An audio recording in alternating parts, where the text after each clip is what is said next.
1, 2, 3.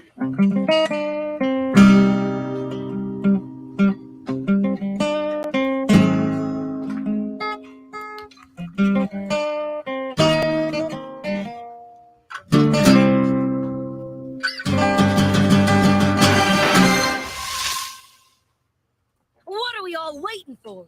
Invitations? Oh, hello. Hey. And I invite you all to X-Rated, the X-Men animated review show. There is turmoil, frustration, anger, yet an excitement. Yep, we bring all those things. I am your host. Some big shot who won't take no for an answer. That's right, bub. Wolvie by night. I've grown out my hair a little. It's night, and I'm Wolvie by night. And my co-host tonight, because my other co-host isn't here yet, David, the Inner Circle Jerk Cutler. Yeah. Marvel Comics artist extraordinaire. I thought you might be a Dazzler, so I didn't go that way. I couldn't use that one. I used Dazzler when Dazzler was in the Long Shot or Mojo episode. Oh. Yeah. I don't like to reuse my names. Plus, I got the Wolvie by night thing going on here. Andre will be joining us shortly, or whatever he ends up calling himself. He may not even bother with a fake name. We'll just see. There's no time. All right. So, like I said, welcome to the X-Rated Animated Review Show. We are here to review Season 3, Episode 14, The Dark Phoenix Saga, Part 1, boy. Dazzled. Oh, boy. Oh, I didn't use your cool sound effect.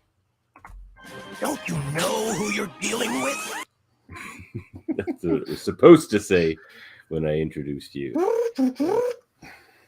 Written by Jan Strand or Jan Strand. Could go either way. Or Jan Strand. I'm going to say Jan Strand. Sure. Yeah. And directed by Larry Houston, as all of them are until season 5, I believe. Yeah, so let's get a segment into us while we wait for Andre, which actually I have to do a quick rewind anyway because I forgot something last week. Where's that rewind theme? I got so many themes. There it is.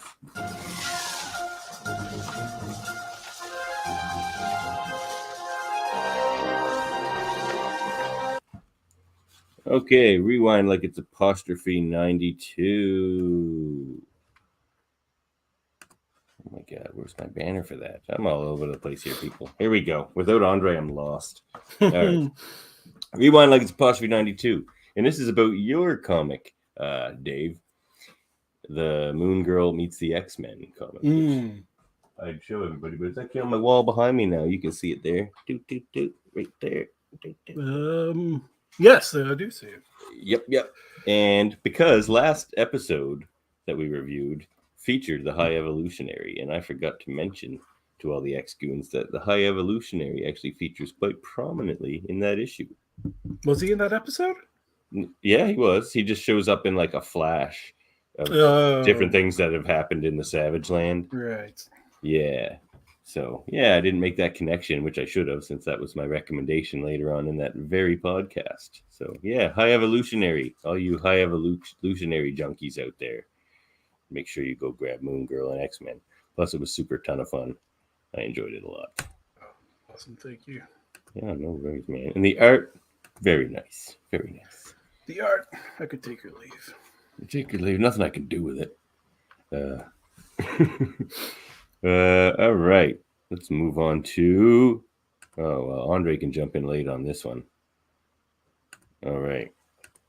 Expositions, which I... What's this? Yeah.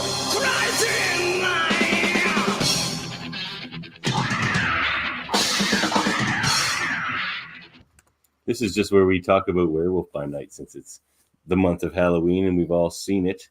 Oh, poor Andre. He really wants to talk about this. I think. Oh, well, that's going to make him get faster. He said 10 minutes 9 minutes ago. So, all right. Werewolf by Night. What did you think, Dave? I really liked it. I don't know. I don't know how deep to get into it.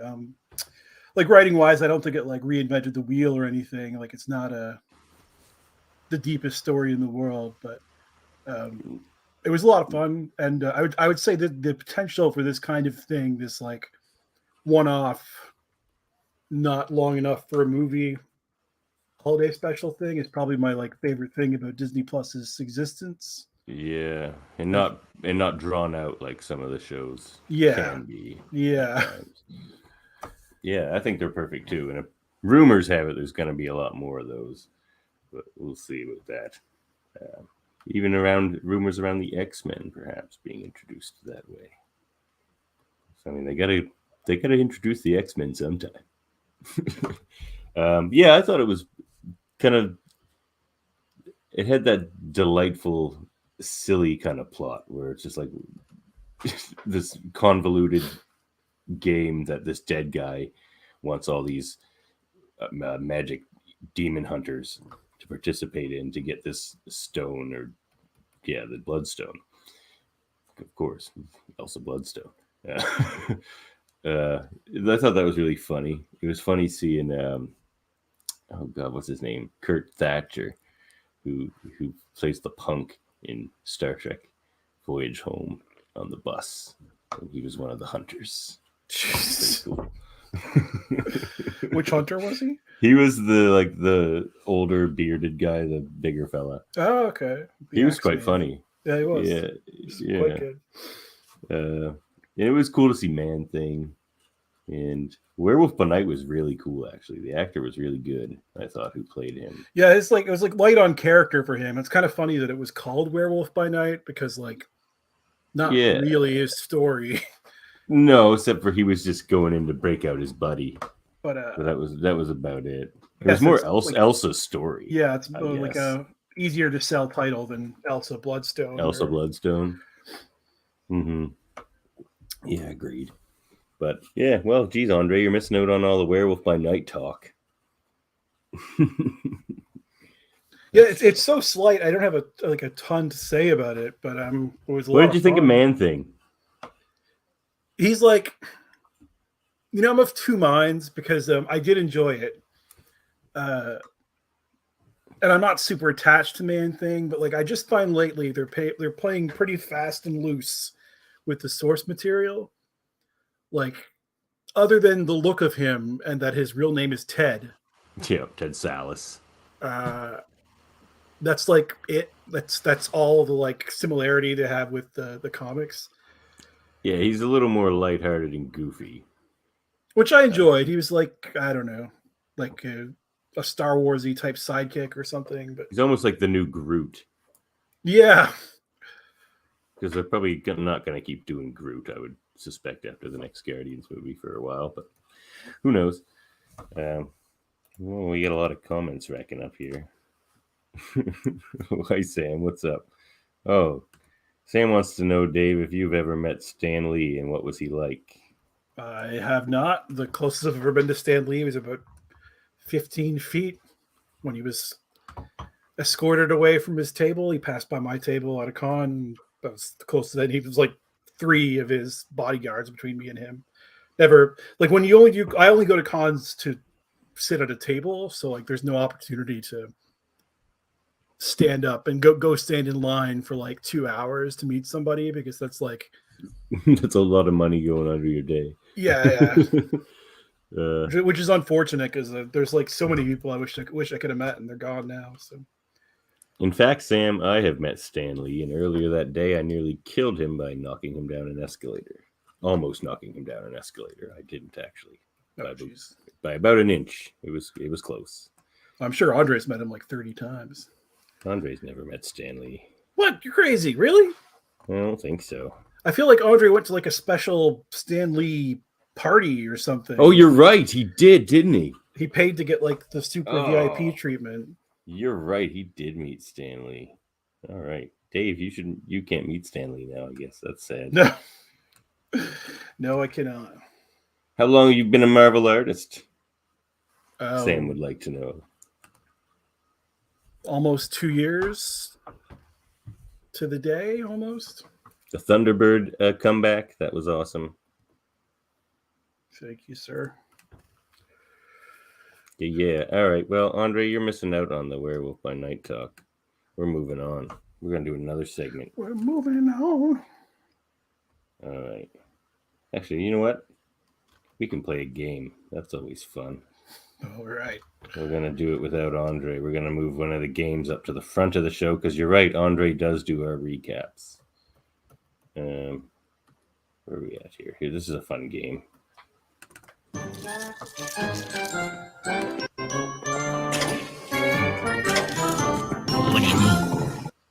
that Mojo music? Yeah, it was Mojo music. This is Make a Mutant, which he sort of does, Mojo. This is a game Andre and I play where we make a mutant. We each pick a power and a physical trait of the character. And we're adding them all to a team, and Andre says he's going to draw them eventually. So far we have Ladies Man, who has a mullet and a soul patch. And his powers are he's irresistible to women during the day, but repulsive to them during the night. And there's also Essence, who is a single nostriled redhead with what did she have, like super strength and smell powers or something like that. And then we have the centaur guy, but he has a cat body instead of like. Oh yeah, that was last week. Yeah, that was last week. So those were our mutants. You're probably very skilled at this, being a Marvel artist. Anyway, this is going to be our best one yet, I think. Oh, I don't think so. I don't think so. Where does the game come in? Like, don't I get to spin a wheel? No. Well, yeah, I can. Well, how about I give you a timer? No. That just adds more stress, doesn't it? All right, I'm going to put the timer away. But yeah, all right, you go first on the physical trait. Pick a physical trait. You draw physical traits all the time. So wait, what were the physical traits of the other people other than the cat centaur? Oh, well, the one has a single nostril, because I was just like, people have one eye sometimes and one ear, but no one ever has one nostril, so I thought that would be cool. And I think we said that she was like half alien and half Canadian, and she's a redhead. Yeah. That's like, so the physical trait can be redhead. It doesn't have to be like a mutation. No. It can be literally anything. Like the physical traits on the Ladies Man guy was a mullet and a soul patch. Oh, let's say Gossamer Wings. Oh wow! And a bob haircut. Gossamer Wings and a bob haircut. Okay, that's two. You only needed to pick one physical trait, but that's awesome. We get even more detail. And I will add to that. Okay, so we have wings. Okay, I'm going to be a bit obvious here, I think. But I think someone with Gossamer Wings needs talons, but only foot talons. So his arms are just normal hands. Yeah. So I guess we have a bird guy here. So now we got to give him powers. And I guess flight's already sort of a power, but it's just wings, so it's not really a power. Okay. You're saying Angel doesn't have any powers? Well, they've given him other powers since then, like healing powers if you put his blood in your body. I remember that story. Yeah, it wasn't the best X-Men run. It's probably the worst one, actually. Check out. That's the Austin run. Yeah. Andre and I worked at a convenience store in the mall in Antigonish when that was going on. Oh no, I was working at a comic shop when that was going on too. Actually, so we were reading them off our newsstand. We were the closest thing in town to a comic shop, but not really a comic shop. So I read that full run, despite hating every waking moment of it. You know what, Sam? Yes, we can. All right, this bird dude is a Newfoundlander. Okay. Done. All right. So now we got to give him powers, Newfie powers. Okay. Well, he should have a good, powerful screech should he not? So he'll have like a banshee screech. This is all on theme, pretty much. Yeah, that's pretty on theme. All right, give him one more power. Oh God, Andre's gonna love this character if he ever gets here. Let's see, the flight goes without saying. He has a screech. Yeah, Mm, that's true. Fishing is a newbie power, but oh yeah, let's just say fish detection. fish. So he's like a fish finder. Yeah, like like a Seahawk or whatever soaring above the water, and you can see the fish all down below. Does it work against Atlanteans? Yeah, I mean, it works against anything that's underwater. Oh, okay, that's pretty sweet power. He could even perhaps detect submarines or mines if they still use those. I don't know. Well, that was fun. That was a good version of that game. Oh yeah, and we got to name them. Oh Lord, Is it a him or a her? Did we it's a say? him. Yeah, it's a him. I guess the Newfie Screech is pretty good. He's just called the newbie Screech. Oh, that is pretty good. It doesn't need to go any further than that. All right. That's a great addition of Make a Mutant. Where's Andre? I'm going to have to start doing the recap. All right, I'm going to start to... Oh, wait. I know what we got to do. Previously on X-Men. You took the M Oh my God, I did the wrong one again. Why does he keep doing that? What happened to you, Jean, inside the sun? If I click one near the bottom, it just goes to like... You're like the Simpsons radio guy who keeps playing Monster Mash. Well, speaking of that, I'm going to have a Simpsons podcast I'm going to start here in the next week or two. And it's going to be crazy. All right. So, actually, previously on X-Men. All these years of caution and denial to finally unleash my true feelings. I liked letting go. Never before have I felt so free. Free. Yep, Savage Land, Savage Heart. Do you recall that one? Only because I watched your episode. Oh, yeah. Yeah, you got to like that. I like when they, actually let you know how strong and formidable Storm is, which they do in this episode, which I'm going to talk about later. It's also in the comics that story is like the moment where like Storm first lets loose. Yeah. But other than that, I never really cared for that. I guess I never liked Savage Land stories, but I think they're not my favorite either. I gotta say, I've enjoyed them on this show more than I do in the comics actually, because it's just kind of fun watching the dinosaurs run around and Sauron's cool. Lately, I do enjoy it more because they never expect you to take it seriously these days. Like it's always like a fun romp kind of a story when they go there. But like back in like the 60s and stuff, this guy. Well, if it isn't Monfrere. Snap out of it, darling. They got you hypnotized or something? You stay at the bottom for the rest of this episode. That's fine. Yeah. Excuse me for having a life. Yo, life, I heard you were like going from dollar store to dollar store. Yeah, driving. That's not what I actually was doing, you asshole. I said it probably wasn't your only reason.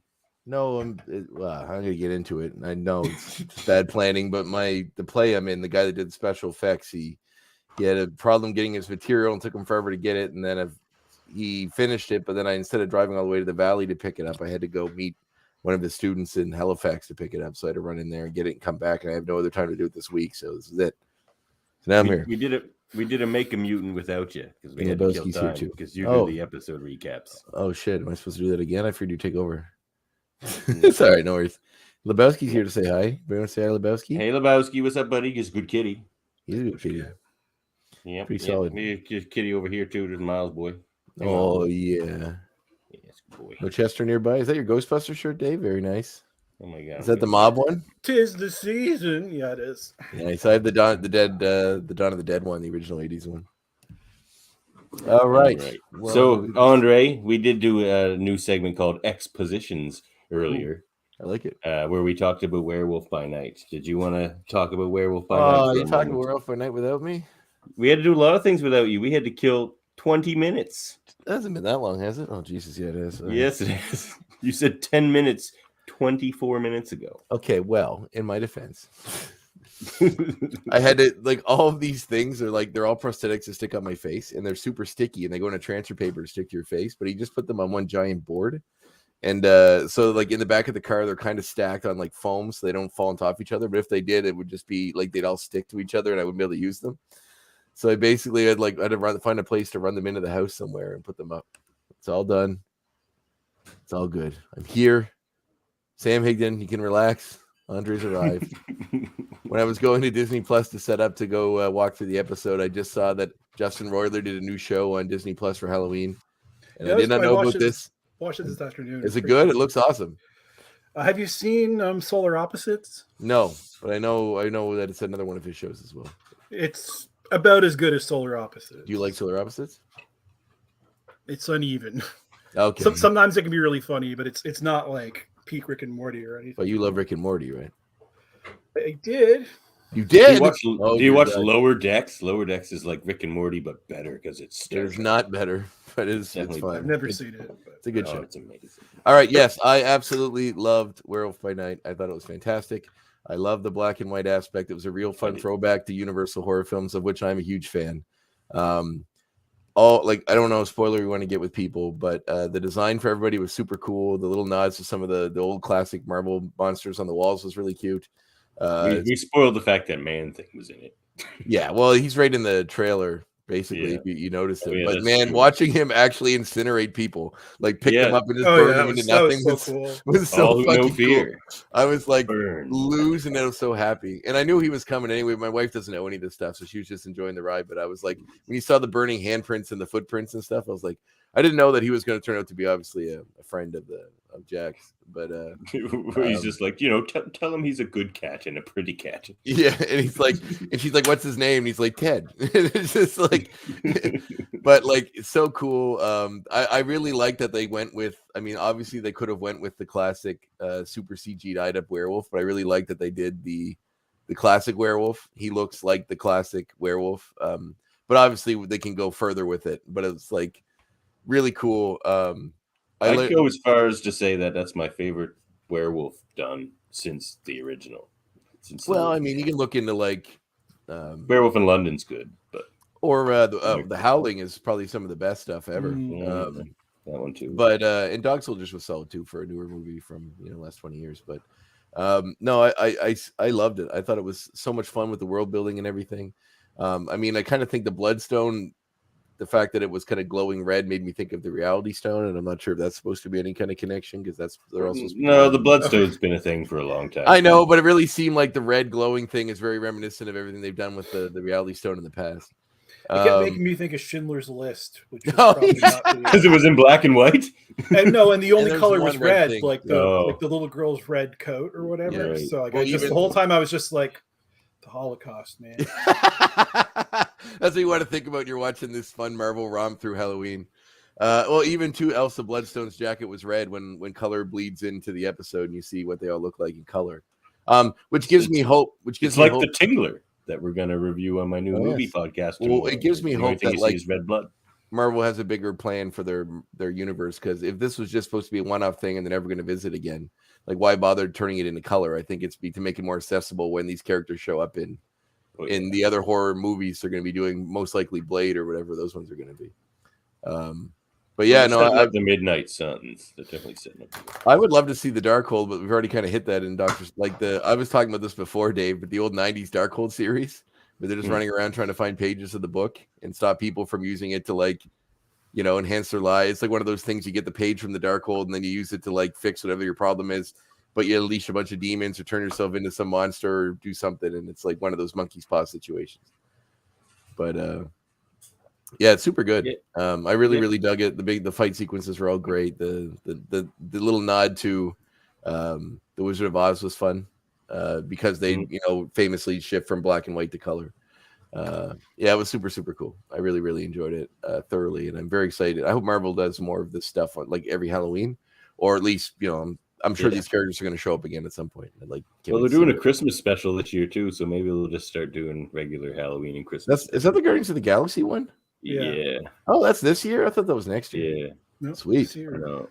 I'm super excited. They That's made it a long time ago. I think they made it the same time as Guardians 2 or something like it, or like a. Did they? Oh, I thought it was part of 3. I thought they were filming it while they're filming 3. But maybe that's. I hope it's just like the Star Wars holiday special, and we get like, Groot talking to other Groots for like 20 minutes with no subtitles. Just nothing. Yeah, I know the Chewbacca's people in the Chewbacca. Oh, right. And, we get like instead of B. Arthur doing a special like a song number, we get I don't know what would be the modern day equivalent of B. Arthur? Of B. Arthur. Is Cloris Leachman still alive? No, she just died. Like, really? That's a shame. I like her.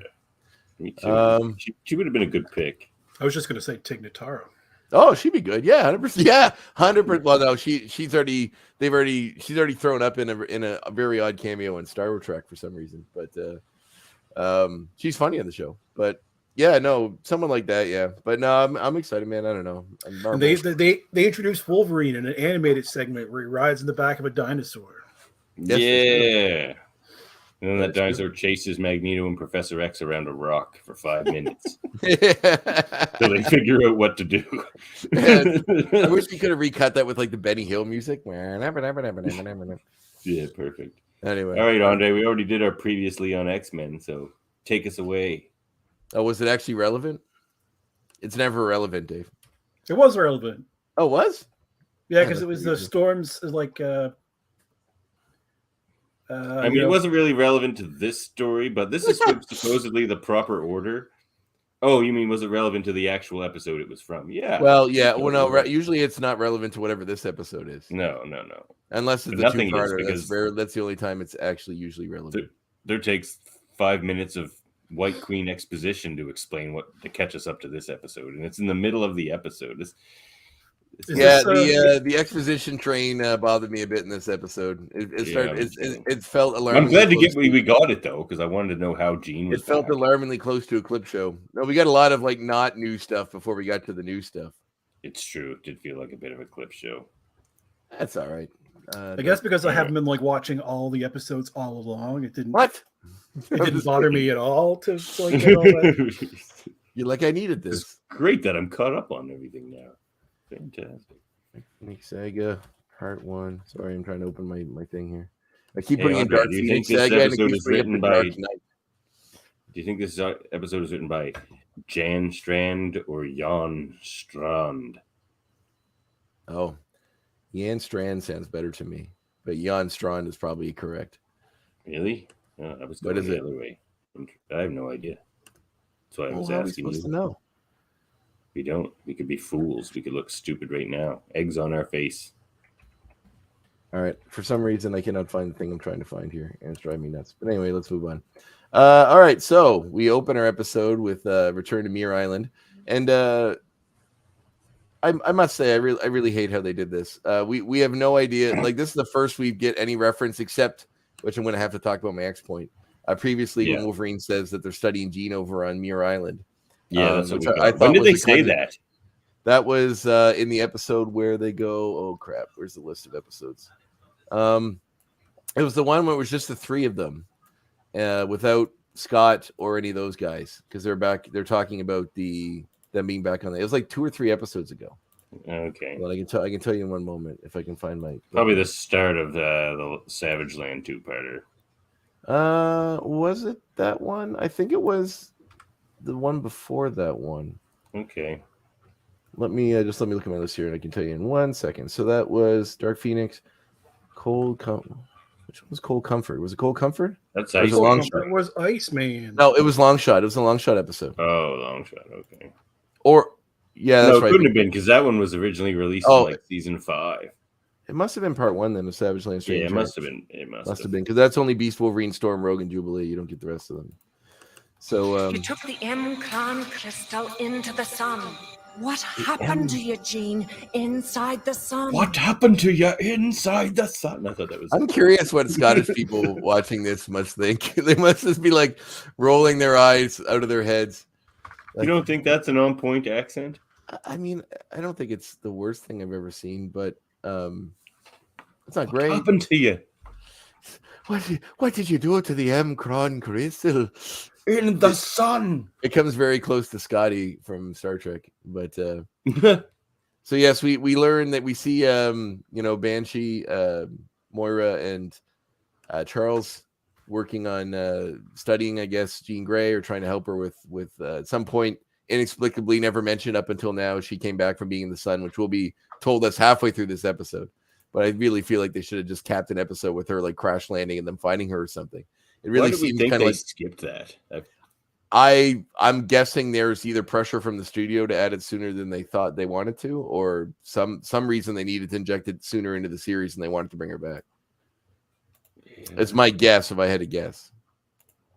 But I didn't see any notes about it in my notes. No, we should have asked the Leewalds when we had them on. Well, we didn't even watch this episode. Well, I didn't watch this episode yet, so no, I would have been like, "What are you talking about, Davan? What are you talking about? None of this makes sense."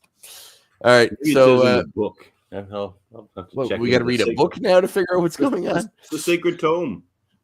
Oh yes, that book. But I mean, like, I thought you meant they mailed out a pamphlet to fill you in between episodes. So, you're not lost. All the kids get a pamphlet in the mail, or like at some point, and one of the Fox Kids like host just comes out and goes, "Okay, Fox Kids, you got to like follow this line to pay attention to what's going on in this episode." An after-school special. Hi, kids. Were you wondering what happened with Jean Grey? He puts the chair backwards. He sits down that way.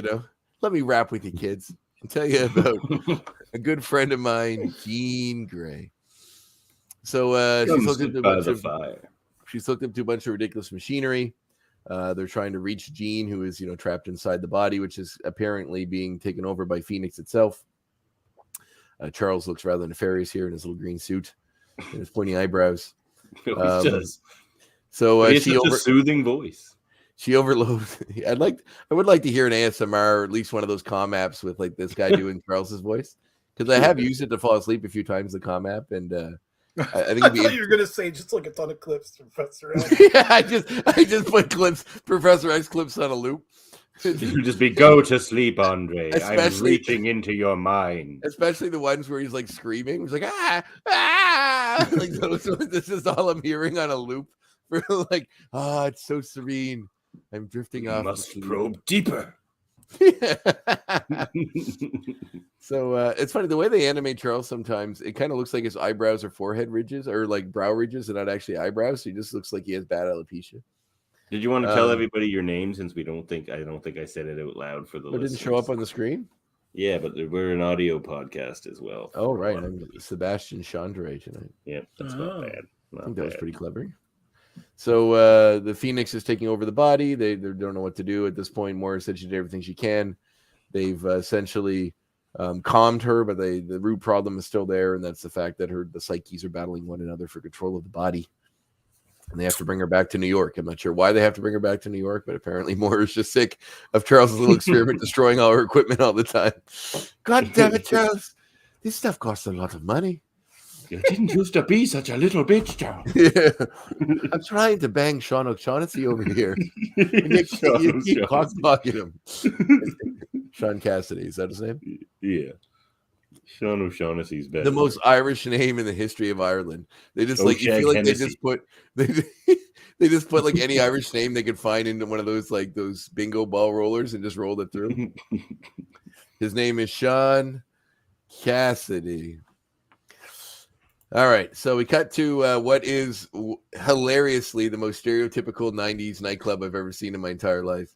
It's pretty great. Complete with fedoras and those oversized berets that women wore at that time period, apparently. And at a strange disco where Gambit's back into civilian clothes with his fashion scarf, which I always enjoy. His little ponytail. And Scott seems kind of enamored with, he's got this body language watching like this, which is always used in cartoons to depict someone that finds someone else attractive or is kind of in love with them. Scott's lady only has to be incapacitated for like 48 hours. Yeah, this is the second woman that he's sort of like, he hasn't really gone all in on this, even with the last one he hasn't either, but the second woman that sort of tempted him. The last one was one from the orphanage that he grew up in, the girl. Yeah. She kissed him at one point too when he thought Jean was gone. Dazzler kisses him in this one. That's right. But Speaking of Dazzler. she kisses him.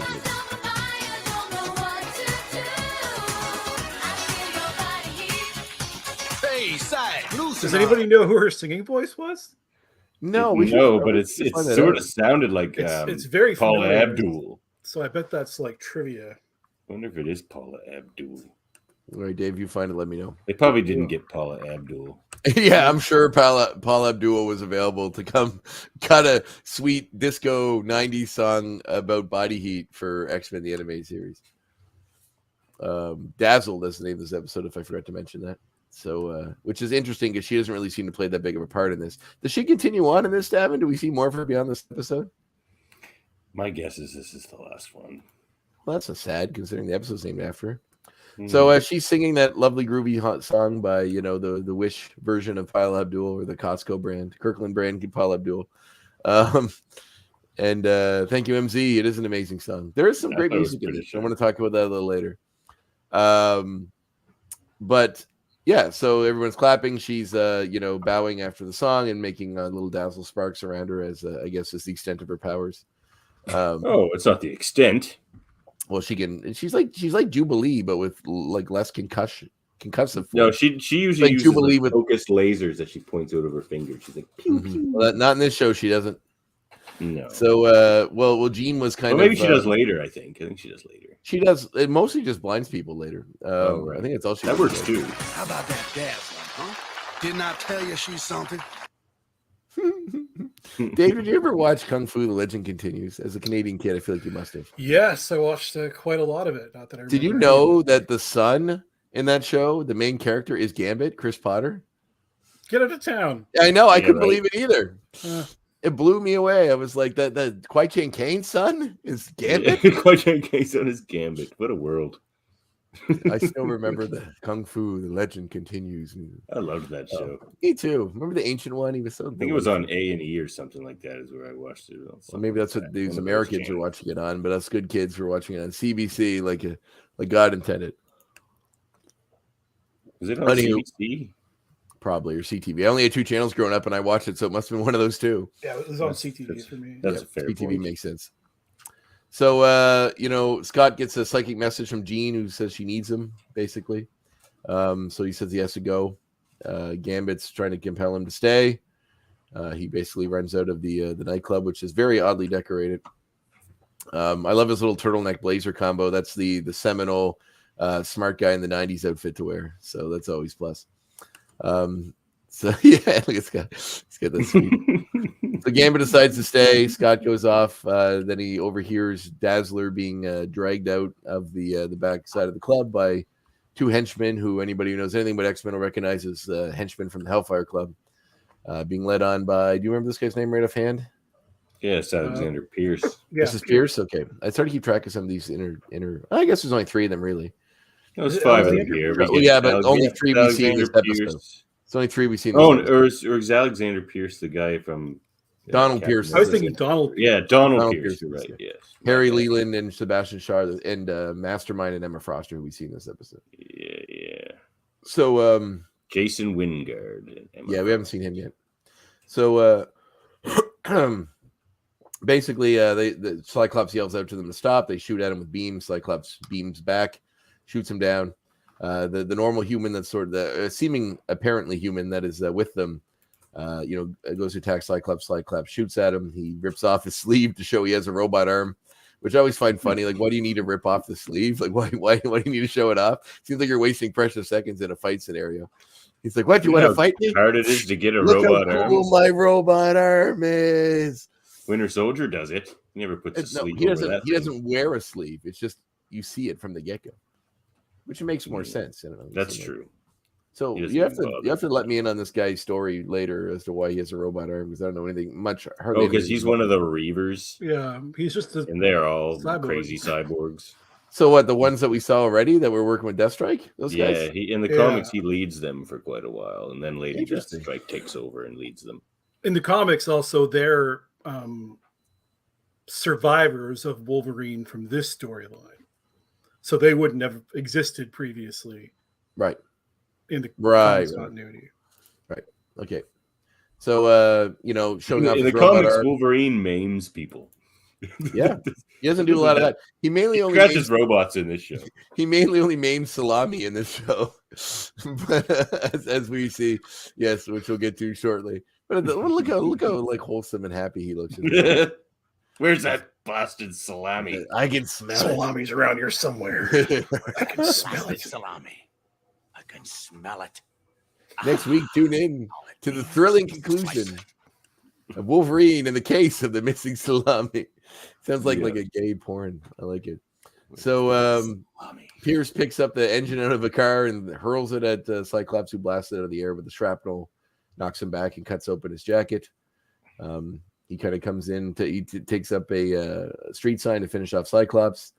Don't know why Cyclops just doesn't shoot him again. But then he's rescued by Dazzler, who blinds him using her powers. He runs off. He's like, I'm blind. And then he runs off, immediately gets in the car and drives away. So I'm not sure. Drives blind. It'd be great if he did and then just hit a wall like right away. He goes straight into a wall. I'm blind. He gets in the car. Boom. He goes right through the windshield. He's all bloody lying on the car. Man, why didn't I write this character? So Dazzler, the guy gets off in the car. Dazzler basically thanks Cyclops for saving her. She has kind of a husky bad girl 90s voice, which is fun. She doesn't sound like a singer. She sounds not like at all. Like she sounds like a chain prostitute smoker, character from The Simpsons. It's like, hello, lover. Not only could I not find her singing voice, I can't find a credit for her voice actor anywhere. Really? That was interesting. So I was curious about that myself. Because, she's not listed here. Yeah, the wiki says unknown, and IMDb doesn't have the listing. Perhaps one of the other people did her voice and masked it. Oh, maybe so, yeah. So, so she has got this husky sort of, we should ask Lenore Zan. Yeah, she had this husky voice, where she kind of sort of half hits on Cyclops because her car was the one that had the engine ripped out of it and she needs a ride home or whatever.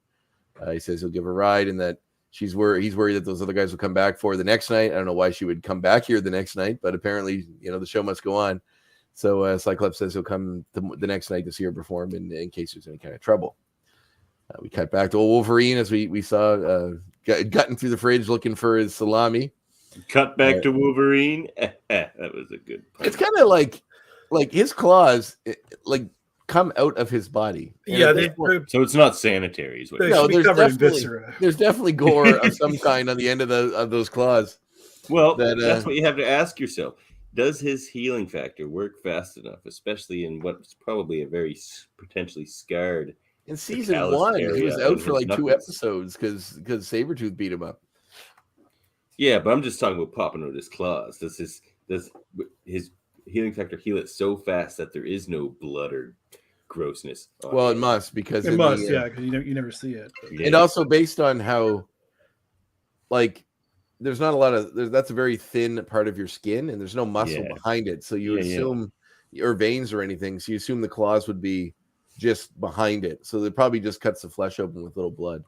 I mean, if it wasn't for his healing factor, they'd probably just be like pierced ears by now. I would assume so. Yeah, that would just keep healing over, and it would kind of gross looking. These big saggy holes that you see spikes sticking out of them in his hands. I guess so. He's like, "You want me to get that beer for you?" No, Jesus, no. No, please don't. No. Just keep the hand away from salami. No, oh God, no, please. I'll just eat this tofu over here in the corner. You didn't touch this, did you?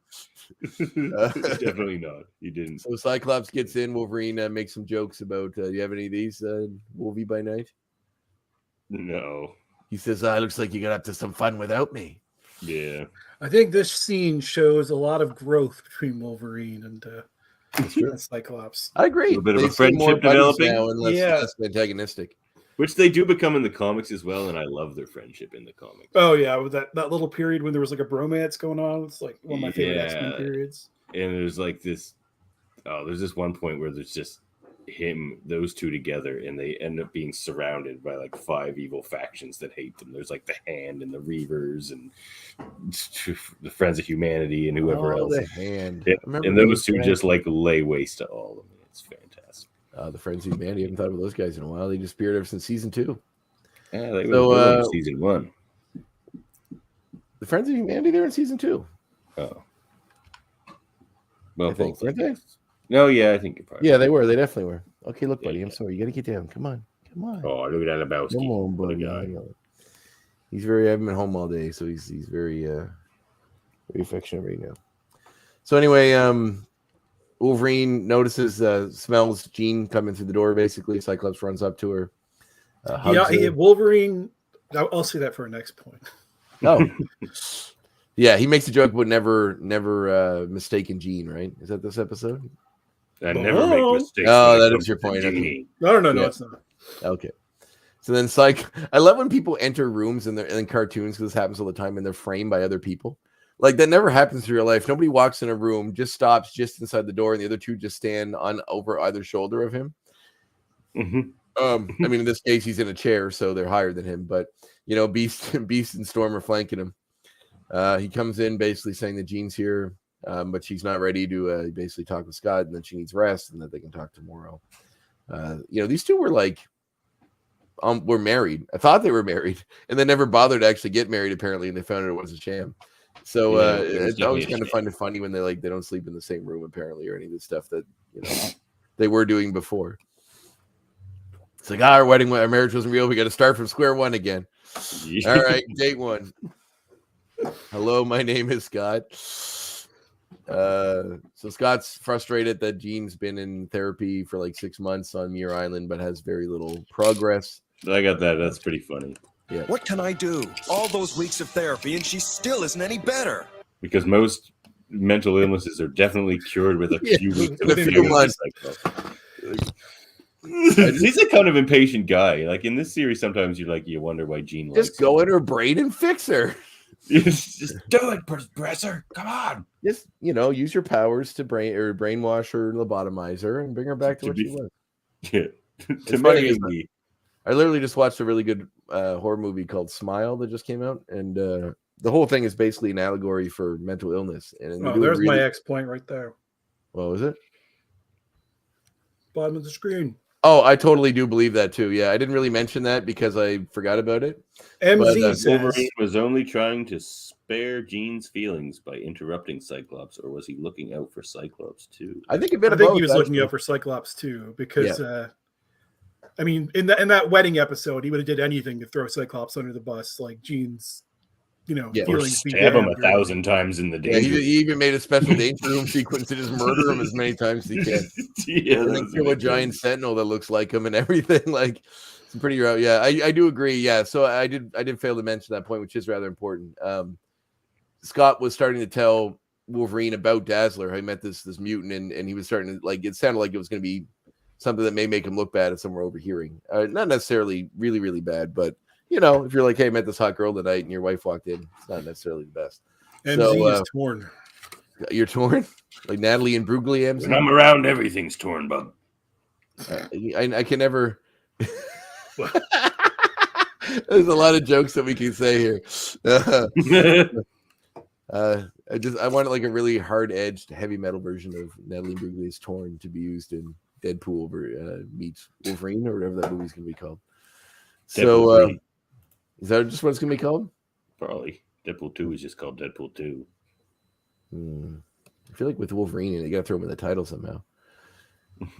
Anyway, just do a Deadpool and Wolverine and kind of have like a Thelma. I tell you, there's the rumors are swirling, Devin. That Taron Egerton guy is getting super buff, and nobody knows why. They think it's because he's going to be Wolverine.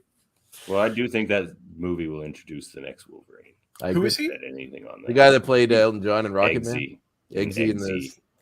Eggsy in the Golden Circle, the Secret Service movies. What do they call it? The Kingsman. Yeah, the main guy in that.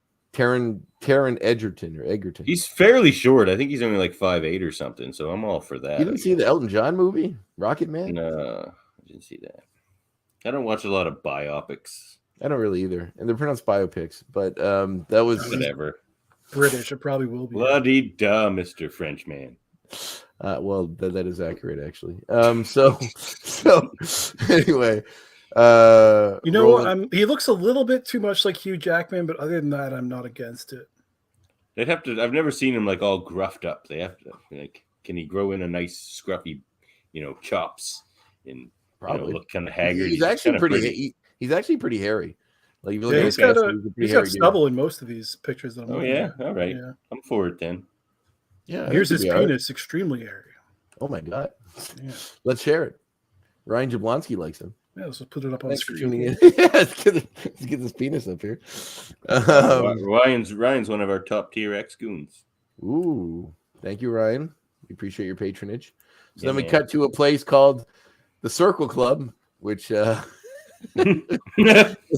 sound great, especially considering David, what as Dave's the name inner is. circle jerk yourself, would you like Yes. to tell us about the circle? What happens at the Circle Club? Well, come into the circle and present yourself.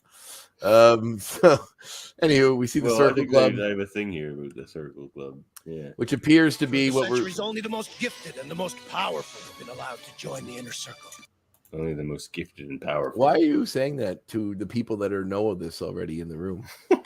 like I love expositionary dialogue that makes no sense. Like everybody in the room's a member of the club. They all know the history. He's saying it for no. That's like if I walked in and been like, like someone's just like, this is a show, and then someone's watching us, and I'm like, oh, I'm so happy that David Cutler and Davan Skelhorn joined us on this podcast we do every 2 weeks called X-Rated, the X-Men Animate Review Show. What an odd thing to say. Yeah. Very Villains do that a lot, though. They sure do. Well, you They need have to the dialogue. exposit I like their the little nefarious plans. I like the little servo noises and every moves his alarm. I like Harry Leland, and he actually had a super heroic moment in comics recently. The fat guy? Yeah, he's cool.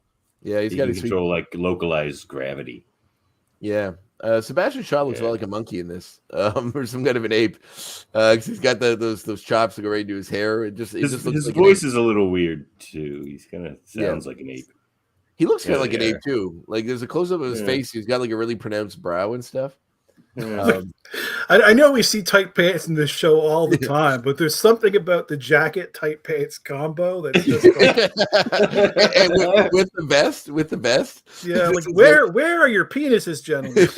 Well, you can see Leland's there. It's quite prominent. Oh yeah, you can't see the shape. That's true. And they're all like tiger print vests. Did you notice this? They're all like different colored tiger print vests. Look at that.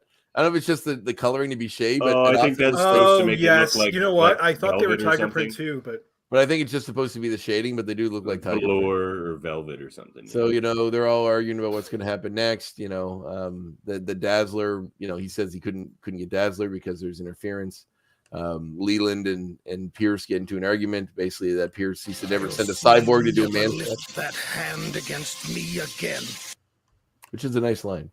But also too early. Thank you, Devin, for staying on brand. Well. So basically, they're going to send Leland after Dazzler next. He says never send a cyborg to do a man's job. Pierce gets upset by this comment because he has a cybernetic arm. I thought they were going to like really get into it because in the comics, Pierce is like a hardcore mutant hater. Yeah. Like so, really, and Leland is a mutant. Else. Yeah, Leland's a mutant. They all else are, in the inner circle are mutants. So I thought they were going to get into it, but they don't. And they eventually do kick him out of the Hellfire Club. They don't like him. Well, as we see, but they all scheme against each other constantly. The Hellfire Club, like, oh yeah, I mean Sebastian Shaw manufactures Sentinels. Like, I think those vests are supposed to be tiger print, boys. There's no way that's not. Right, look, that's not the best picture. Do you have another one? Because like any other picture when they're hanging around, it's not just shadow. If it is, it's way too much shadow, and it doesn't go over the cravat or whatever you call it thing. That's you don't in the middle. think it's just supposed to reflect like how like velour? No, I think it's tiger print. I think they're fancy tiger print boys, and I'm here for it. All right, the Tiger Club. So as we see in this episode, they also the no. You got to click around. They're not consistent, and no, that's fair. But they do look velvet velour. They don't go over the white velour vests. I like the high socks. We should bring back the tight pants and the high socks. I think that's I love a high sock. A good high sock is pretty solid. I also love when he rips off his sleeve every time to show his cybernetic arm. He keeps this part of the sleeve, like he rips here and then rips it away. But there's always the cuff, and then just where it rips away at the shoulder, which I find funny because they probably don't want to try cuffs. They probably don't want to try to figure out how to animate how the arm meets the cybernetic part, so they just left the cuff on. Is my guess. Oh yeah, that is. So basically, the third member of the group, with is that Mastermind, I believe. So that's supposed to be the guy with the brown, or the fourth member with the brown hair. Yeah, that's Jason Weingard. He's known as Mastermind normally. Yeah. Well, Okay, it's not his. That's not his real name. God, what is his real name? I don't remember, but I'm pretty that's sure like it's an Jason alias Weingard. he's using as the handsome What? man. He's labeled as Mastermind and Jason Wingard in this. Yeah. I'm pretty sure he's always called that. What is his other name? I get him sometimes confused with some of the other X-Men Oh. with similar powers. I guess he is Jason Weingard. Yeah, it's Jason Weingard. But that isn't in the comics. He doesn't use the same name as handsome man. There's a guy Oh, called really? Handsome Then I Man. think he must name Handsome Man something because they always call like Greasy Mastermind Jason Weingard because he has that daughter too. The Greasy Mastermind. Lady. Oh, what he actually looks like? Yeah, he's quite greasy. That's not what he looks like. He's tricking them all into thinking he looks. They got like him greased up, do they? Well, So, yeah, basically he enters and introduces a new powerful mutant he's found to join the inner circle, as we are not, I'm assuming for the use of the term hell, they're not calling them the Hellfire Club in the show. Nah. And referring to them only Hellfire Club. Yeah, the Hellfire, the AT double hockey stick club. He's going referring to them as hockey the inner stick. circle. They introduce the White Queen, who we know as Emma Stone, I believe, or Emma Stone, Emma Stone, Emma Frost. Although Emma Stone would be a solid White Queen, I think. Sure as anything. Yeah, she's great. Anything would be better than the last movie version of White Queen, which was terrible. The one with January Jones. Yeah, that was not the White Queen. Okay, well, Not my White Queen. I think you may be one of the. Well, no, you're probably not. She's been a fairly prominent character in X-Men characters for comics for years now. She's one of the key X-Men for like the last 10 Oh yeah, years. just like my third favorite X-Men. Yeah, so I guess she's people do awesome. care about how she's depicted in live action films. So I yeah, do. we'll probably give her a cool version in the future. Margot Robbie or somebody like that, I'm sure. So I think they can do better than that. She's good in everything, but I don't picture her as the White Queen. Really? No.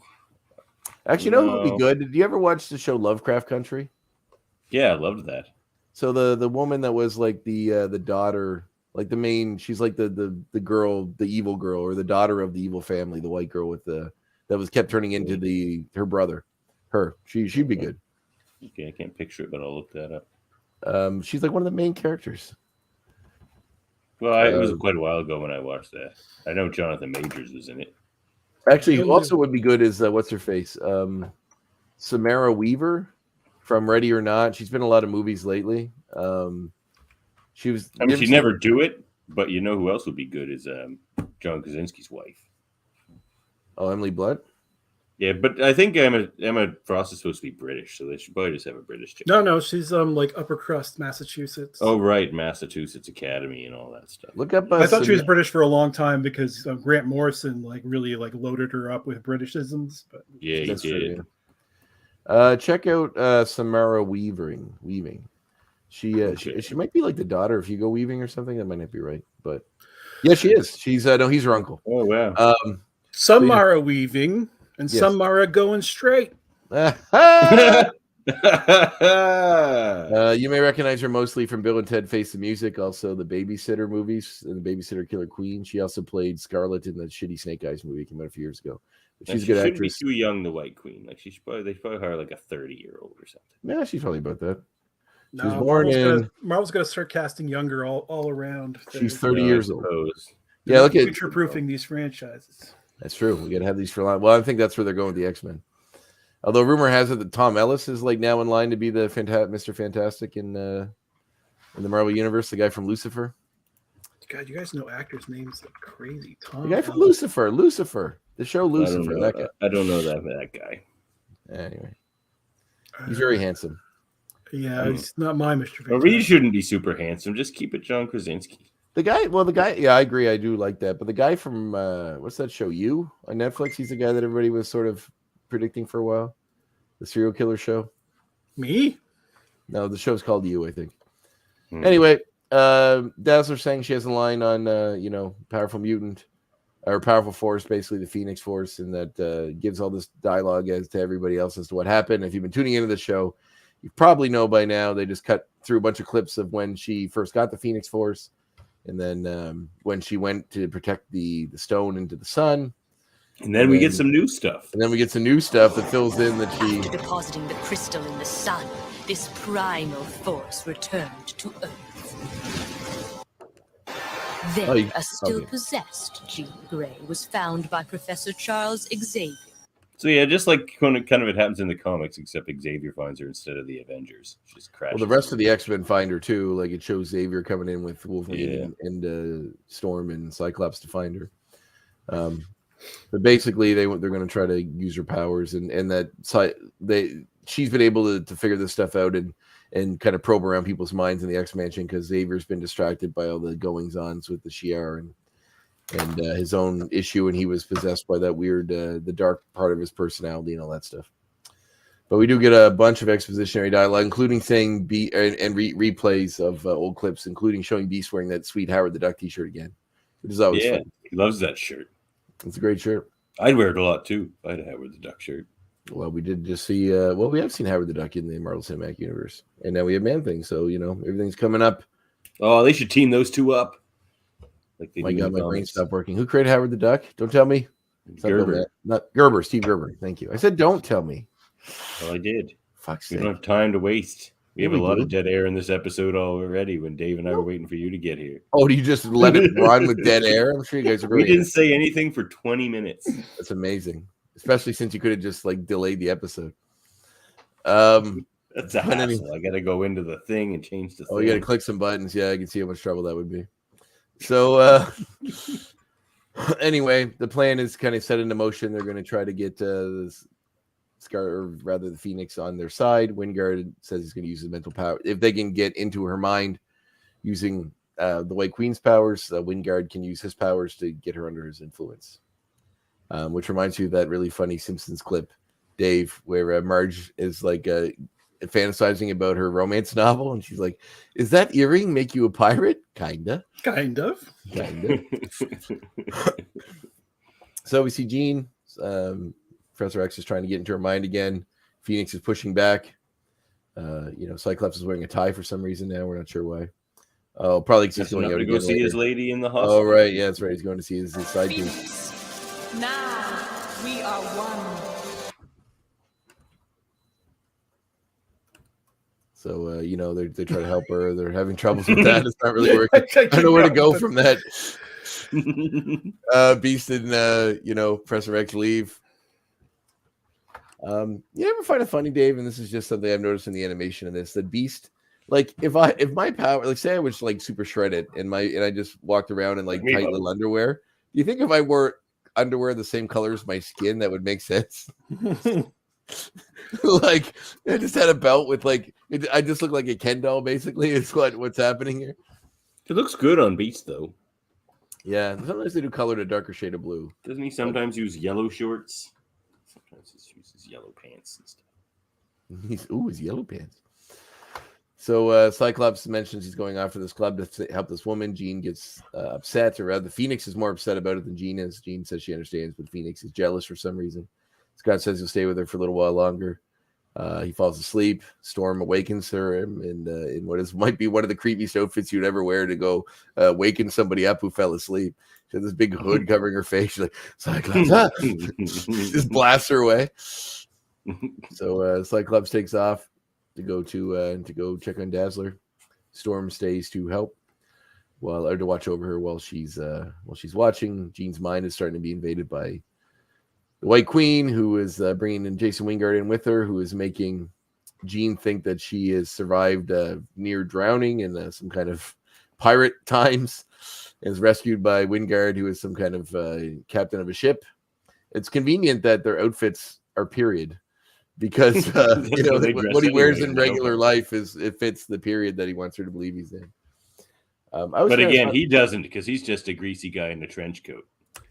He's just he's a pretty handsome dude. Kind of reminds me so that's just he makes people think this. He looks this way. He's actually this squirrely looking guy in a trench coat. Oh, that's fun. I like that. Yeah. So then Jean is confused about what's going on because she's not sure about this reality is real. He kind of confirms to her that this is all fine. Jean has that fun little beauty mark that every woman has in time period pieces like this on her cheek. That's oddly shaped like a heart too, which is kind of funny and weird. Yeah, I noticed that. Yeah. That's how Gina Davis got the role in Cutthroat Island. She already had them all. Is that a true story? No. I was going to say, look, we have all these women. That movie. Cutthroat. It was like the end of Gina Davis's career. That movie. Yeah, it like destroyed her career, but I actually loved it. I used to watch we had it all The Fly, the time. we had Beetlejuice, all these great movies, and then that would just suck the sales right out of her. Then she's back to slumming it on Glow on Netflix. That's the first thing I've seen her in a long time. She was in Glow? Yeah. She was like cameo in season 3, I think. She was in a few episodes.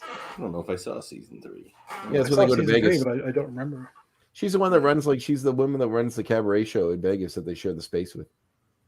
Been a while since I watched You guys don't know your Glow history? Come on. Not really. What am I doing here? It's a good show. I liked it a lot. God almighty. So anyway, Gina is kind of plagued with some memories in this dream world of her real life, but Weingard keeps kind of pressing to have her saying that she was confused because she almost drowned and blah, blah, blah, blah. Oh, yeah, I got some of that. He's just gaslighting the hell out of her is what he's doing, basically. Oh, yeah, wow, we skipped a lot of things by my sound effects here. We've skipped this. I've not seen him like this, Sean. It may be even worse than he told me. He's acting like a little bitch again, Sean. Sean. I have to go back to that club tonight. You would leave me to be with another woman? Go then. Yeah. Go then. So she's asleep. I'm in her mind. Her defenses are down. You may now enter. Well, some good Halloween-y kind of stuff there. The music and stuff. You don't remember stowing aboard my ship, desperate to sail to America? My thoughts are all jumbled. Desperate to sail to America? Don't you remember how frightened you were when I found you? And I took you in my arms. And you told me how beautiful I looked. Yes, I do remember. See, that's smart what he's doing there. If you can't erase all of everybody's memories, just implant new fake ones. So then at least they don't know which is which is basically what he's done. It's like, do you remember those few old memories I've implanted in your brain that I'm going to bring up and talk about right now? Oh, yeah, I remember that. Just gaslighting the hell out of her. Do you think if you had mastermind powers, you could use them for good, David? I don't think they're the kind of powers you can use for good. This is a great philosophical discussion. That is true. I don't know. What could you do? Yeah, it's true. It's always invasive. Yeah. How can you use mind powers? Maybe, no. You could stop wars, probably. Well, yeah, but how are you going to get rid of the actual person? You could at least unless you're shut off their mind. Unless you're going to babysit Putin 24/7 to upkeep the fantasy that he's already taken over the world. Yeah, that would be good. Do one of those long-term erases that they do. I mean, maybe as like an assassin to kill bad people. That's like, what if you had Putin forget that Ukraine even exists? Like, why couldn't he just go in someone's mind and make them forget how to breathe or like kill them? Yeah, he can do that. His powers are different. He doesn't have like mind control. Yeah, normally he does this in real life, but because he's partnering with Emma Frost, he's able to do this. So, so anyway, Jean wakes up from her dream, asks for a drink of water. Storm goes for it, comes back. Actually, I think we cut back to the inner circle, who are pressing harder to use his. He's like, there's no way she can deny me. Get me back in there. I'll have her under my spell. So when Storm comes back, there's a little cinder, which kind of looks like Jean just burned up in the bed. It's just like a Jean-shaped cinder mark in the bed, and she's not there, but the window's open. So Storm fell for the old "get me a drink of water" trick. Yeah, oldest one in the book. Storm should know better. Damn right she should. She could have just made it rain in a cup right there in the room. Saved her a trip. Plus, it's a mansion. It's pretty funny how hilariously far she has to walk for that water. You're walking down this huge hall. It's like, who knows where that kitchen is? It's not going to be around. Jean being pressed on by Weingard, who knows, I guess, Scott's at this club with Dazzler, has her go to the club. So Jean, when she escapes, comes to the club, walks in, sees Dazzler finishing up her performance, and then notices.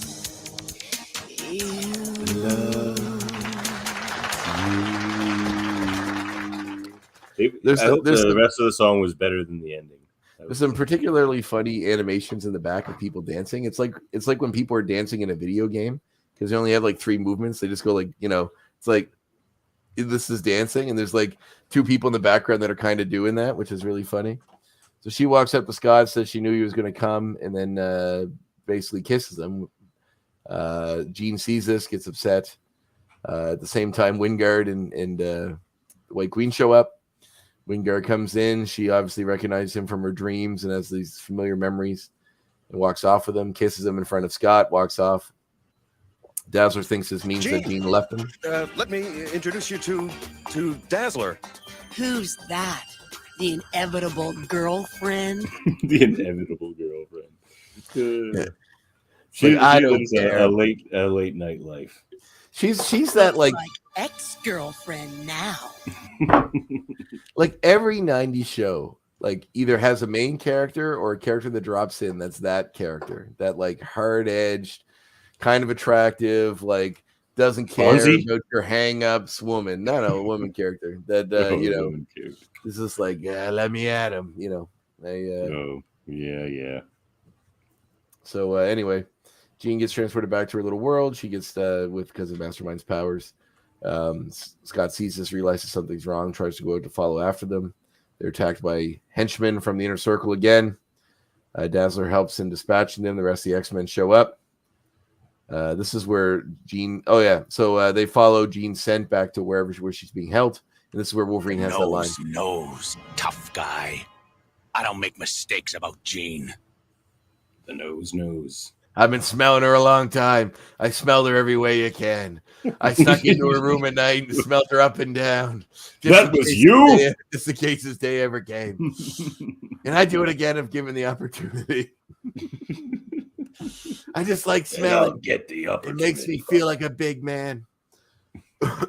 So, Wolverine wants to kick in the door. They want to use more subterfuge. They send Rogue in to look from the roof.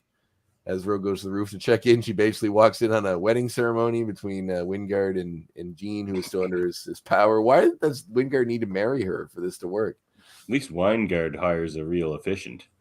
That's true. So, although it kind of looks like Shaw. Oh. Anyway, maybe maybe he's an ordained... He's wearing the full inner circle outfit anyway, so maybe he's an inner circle guy. Another one of them. Yeah. So basically, Rogue crashes in to break up the wedding without coming back. Storm used her powers to get everybody to the roof because Cyclops says get us in there. They use the wind powers to and then it just cuts to Rogue, who's just shaking Jean, who's like, snap out of it, while the inner circle guys just standing around watching her, which I find kind of funny. Like, why snap out of it? Yeah. Why is nobody stopping this? So Shaw comes over, breaks it up. Rogue takes a shot at him, and then we realize what Shaw's powers are, that he can absorb kinetic energy and use it against you. So she punched him a couple times, and he has the strength from her punches, punched her back through a wall. Then we cut to the X-Men arriving, and then a big fight. Cyclops gets shot by Emma Frost. Gambit throws some cards, gets in a fight. Yeah, which is pretty funny. Gets in a fight with Pierce, who makes a joke, throws him at Beast. It's always funny when someone's like throws somebody else. Like if I pick up a guy and the other guy's standing there and you just throw him at him, he never seems to get out of the way. He just, I'll catch you. No one expects to get hit with a human. And this is like a prime chance for Wolverine to actually cut off somebody's limb, because this guy has a robotic arm. We've established he has a robot arm. They are, the more pieces they make. That's a great line. That's a great line. That's a really, really good line. So Wolverine sliced up. That gains this episode a point, whatever you were going to give it before that line. This episode's actually pretty solid. I don't like some of the expositionary stuff, but it sets up things well. Yeah. So he sliced up Robot Boy's arm. Storm, electrocutes him. Then Leland gets in and starts using his gravity powers against Wolverine, forcing him down through all the floors into the sewers. Cyclo gets out, shoots Shaw, who, of course, just pulses with the energy from the concussive blast. And it keeps making him stronger. He comes in to beat up Scott, knock him out of the way. Storm realizes what's going on and frees him. Then Shears is incapacitated. I summon the cold of the Arctic winds. Then she's incapacitated by Jean, who we see is now in the inner full Phoenix outfit, who we see is now on the side of the inner circle. I noticed at one point in the animation, it looked like she had the red costume. I think it's when she landed outside the... Yeah, she landed outside the bar, but she still has the green one at the end of this. So I think that's when like the Phoenix has full control. Oh, possibly so. So yeah, then we realize that Jean is fully under the power of the inner circle and fighting her friends now. End of episode. No, Jean! Why? Not Jean. Only her body. Only her delicious senses. Vaguely sexual. Just starts boning the inner circle right there. Give me the senses. Nice pause after the word Line delicious. You're like, yes, or delicious what? What? Tell me. What? Well, they make a joke, not a joke, but they make mention earlier that that perhaps the Phoenix won't leave Jean's body because it's experiencing all these things that it being attached to a living body gives it. Like senses and it gets addicted to emotions and things. Yeah. So that's possibly where they're headed with this. But yeah, end of episode. Phoenix! Good work, my love. Thank you, my husband.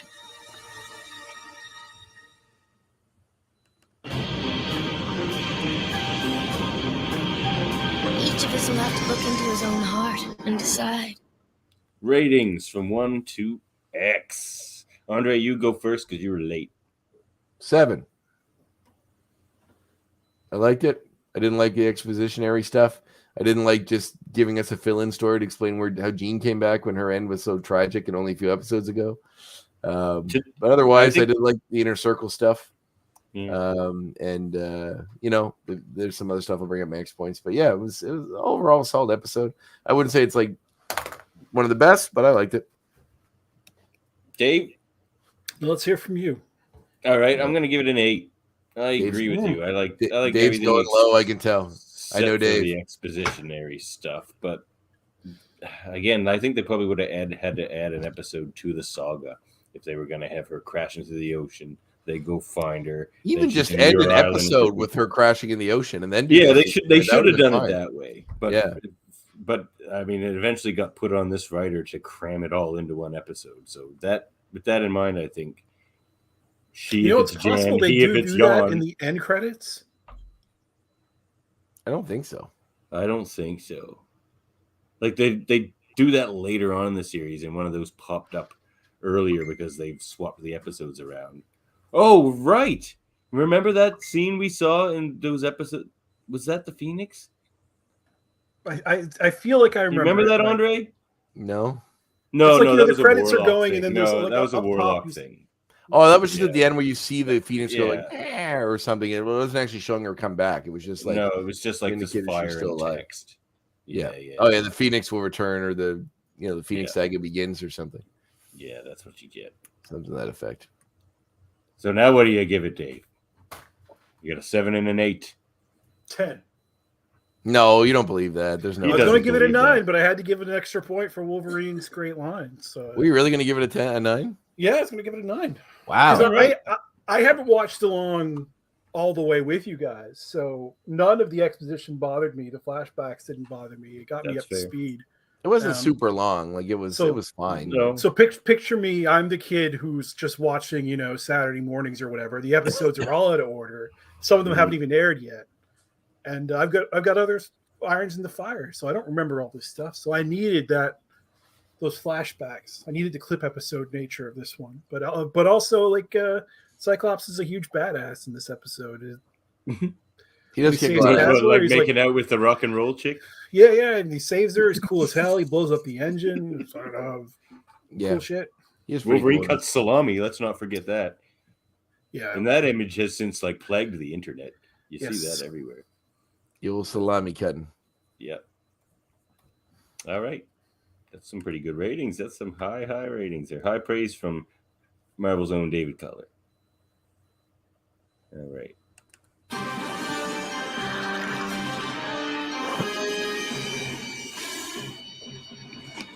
Time for our most uncanny of X points. All right, Andre, you're going first because you were late. God damn it.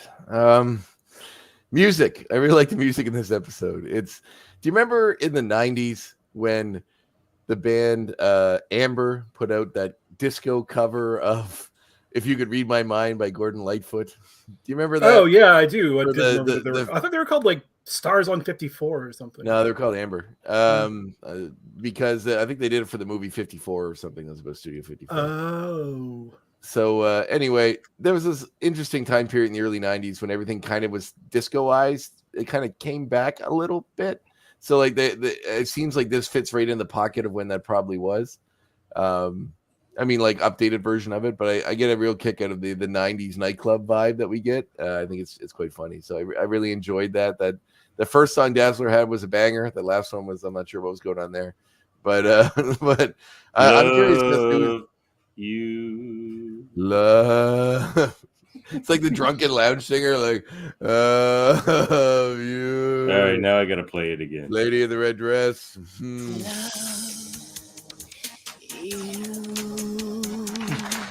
really loses the note. And it really doesn't match the song. Like whatever she's singing doesn't match the melody underneath. Yeah. It's more like love you. So yeah. Good. You know, I really like the music. I thought that was fun. We get a little insight into 90s culture. I know this whole show is kind of that with its depiction of the X-Men and the way they are, but you know, in the outer world, I think it's fun. I dug that. MZ says she's a one-hit wonder. Yeah, She only had 2 songs, and one of them's good. So yeah, I guess you're right. All right, let's put the good one on then.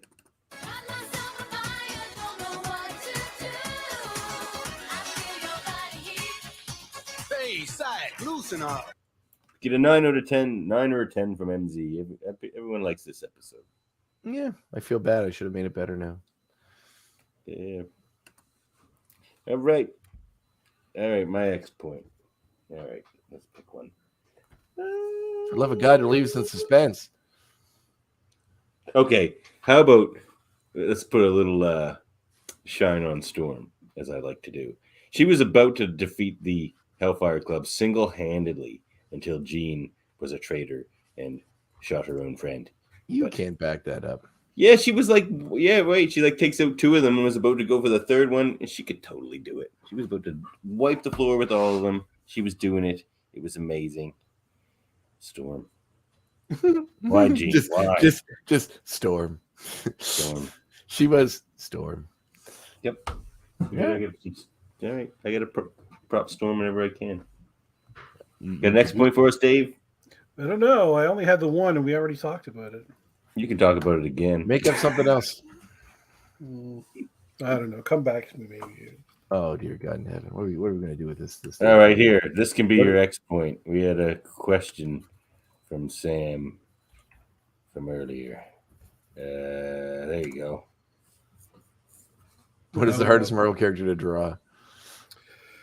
Probably Galactus.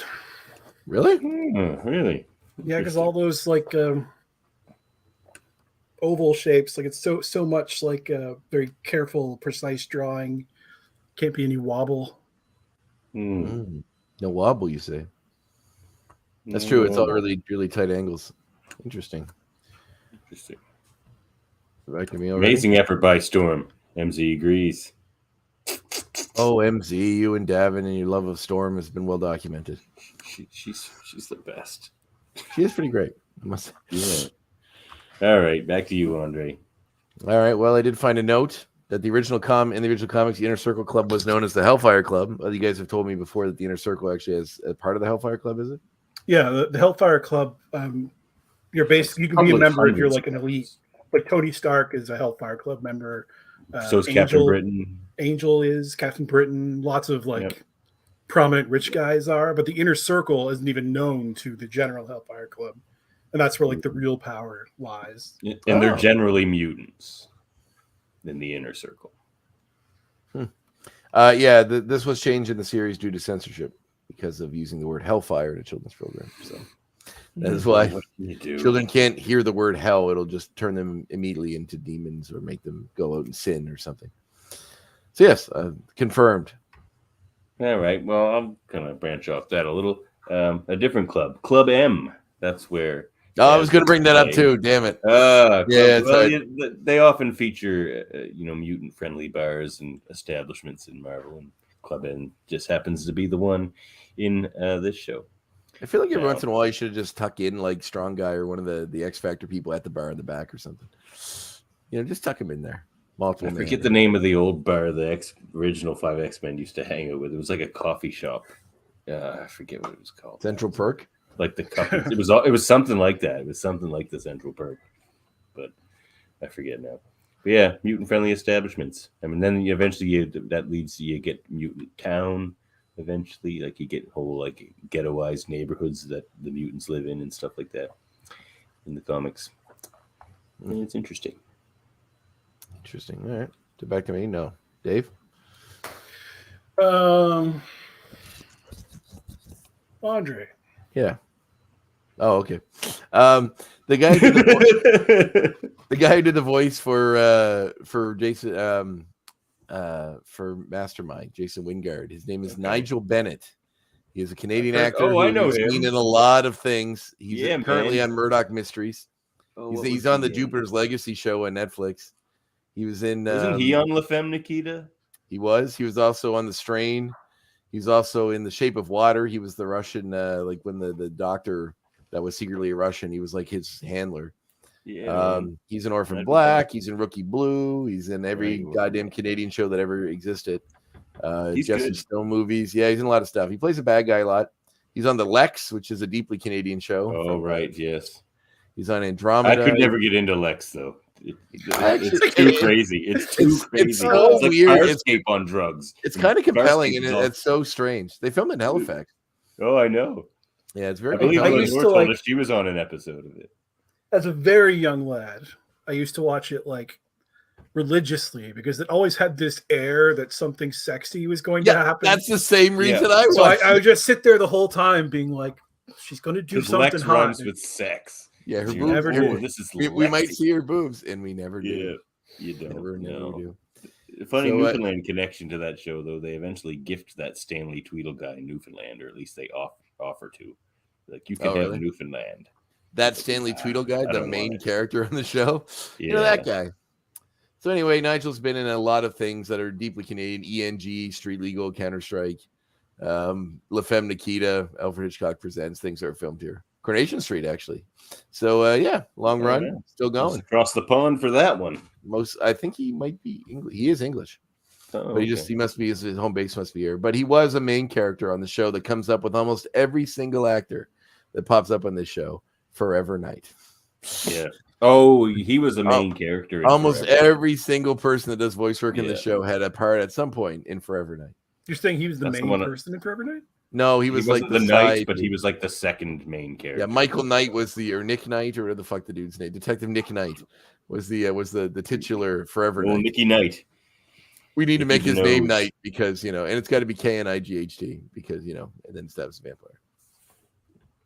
Okay. I kind of want to watch that again. I feel like I'd be really disappointed, but the idea of like a show centered around a vampire cop seems interesting to me. It was novel enough at the time. I watched it. Time for a reboot. I don't remember anything about it. Mm-hmm. Oh, well, all right. The Hellfire Club. So the Hellfire Club now in the comic books are the Hellfire Trading Company. And they deal in the illicit Krakoan goods. Are they slavers? Like the Hudson Bay? No, but like there's a whole lot of political influence and stuff that goes on with all this stuff. And Sebastian Shaw runs the black market because the mutants actually control the clean market and the black market. They have two separate markets. Yeah, This is muddy. Like there's going to be a black market eventually, so why don't we just run that too? It's smart. I guess so. That'd be like the cops saying, well, there's going to be crime eventually, so you might as well cause the crime too, which they are doing. But, so the cops are like just robbing places while saving people. It's a strange duality. And Kitty Pryde is the Red Queen of the Hellfire. Oh, interesting. So is the White Queen's name specifically for being a part of the Hellfire Club? Yeah. That was not her she name doesn't, before She doesn't even use it. She's technically the Black Queen now, isn't she? Is she the Black Queen now? It was Selene. Sebastian Shaw is the Black King. Pierce was the White King. And then they bishops after that, like Leland was like the black bishop and like that kind of thing. So I guess that means like Shaw and Pierce slightly outrank him in the inner circle. If he's a bishop and they're a king, I don't know how that all works. But Interesting. Yeah. Oh no, they're rooks. Oh, are they rooks? Yeah, they're black rooks. Okay. There's bishops as well. I remember. The Black King is the highest. Yeah. Yeah. Because it's chess pieces. Yeah. Right. So does black always go first in chess? They're basically just a really fancy, powerful chess club. Interesting. Cool. Dave, back to you to pass to Andre. I thought of one. Okay. This episode reminded me that years ago, I was going to do an X-Men YouTube show. What? And yeah, it was going to be called Let's Talk About X. Oh, nice. And, good title. I even cut X, together, baby. I cut together a song wow. with the clips from the show and everything. And one of the clips is Wolverine go like, "Let's talk about X, baby," and he's like cutting the sausage like that. And then like Cyclops slumps in the door. Reminded me of that too. But the song, "Let's talk about X, baby. Let's talk about Wolverine. Let's talk about Storm and Bishop, Rogue and Gambit, Jubilee. Let's talk about X." Dave, do you remember our old answering machine message when we lived together in Truro? When I did the whole Pinky and the Brain song, but I recut it to be about you and I? Yes. People used to complain all the time because it was like a minute long. It'd be like, "It's David and Andre. It's David and Andre. They live above Subway and like to draw all day." And then it went on like, what? Like they're two upstanding guys. They're gentle, kind, and wise. They're David and Andre, Dre. And then it went into like, it wasn't even the end there because then it went into the other part where it's like, da da da da da da, to prove they're mostly worth. Like I kept that was the whole song. People bitch all the time. So how did Let's Talk About X get derailed? Just pure laziness, I guess. That's usually what causes for most of the things to get derailed. Like people who do like full-time YouTube comics content, I don't know how they do it because it's so. They hire teams. Yeah, it's so image heavy and stuff. It's just it's a lot of work. That's not how we do it on this show. Every now and then I flash one up as an overlay, but it's mostly just looking at our faces. Yeah, our beautiful, beautiful faces. And sometimes a nice cowl bub. Yeah. Are we done? All right, we need two more. What? I already did 3. Yeah, and I did 3 and Dave did 2. That's 8. Oh my God. So back to you, Andre. Oh no, I have one. No, I got okay. Dave got another one. Dave's catching up. I'll just talk a bit about how different or what the differences are in the comics, because in the comics, Jason Weingard isn't already a member of the Inner Circle. He's trying to use his manipulation of Jean Grey to bargain his way into the Inner Circle. Yeah. And at the time when it was being written, Jean was never meant to have been possessed by the Phoenix. She bonded with the Phoenix, so it was still Jean Grey doing all this stuff. And his gaslighting of her in the comics is like really fucked. Like he'll feed her these fantasies when she's in vulnerable moments, and then like slip in something fucked up. Like she'll find out that she owns slaves, or she'll find out that she's out hunting people. Like that's what they do for fun. They hunt and kill people. And there's like all these like Satanist messages and stuff he's like putting into her head and whatever, just to like fuck with her morality. Yeah. Obviously that couldn't make it into the kids. I really no. He draws the Dark Phoenix out. Wouldn't it be great if they did though? If they like slip through the censors, they do a hard right turn where like they just start showing Jean Grey owning slaves and like murdering people in the woods. She's like straight up cannibal, just eating like an arm. Like this is what could have Fox kids? She does destroy the asparagus people. It's true. Those poor asparagus people. It's probably not going to show that either. Or maybe they will. It's just blowing up a planet. I don't actually have to see anything. But yeah. Yeah. What? Like, if you're a secret organization, why do you have a uniform? Is my question. That's not a uniform. That's just style. Come on. Look at all of them together. It's definitely a uniform. Oh, in the comics, it's like a weird sex thing. Yeah, they're like a sex cult. Yeah, the whole Hellfire Club is. It's just bizarre fetish shit. Like, so Tony Stark is in the sex club? No, because he's not in the inner circle, but there is weird sex stuff going on in the main Hellfire Club. Yeah, but like, there is. It's not necessary. It's really like the Skull and Bones. Like, it's just a place to go and get drunk with, rich assholes. But the deeper you get into it, the more fucked up it is. I feel like we should do a Marvel expose on the Hellfire Club.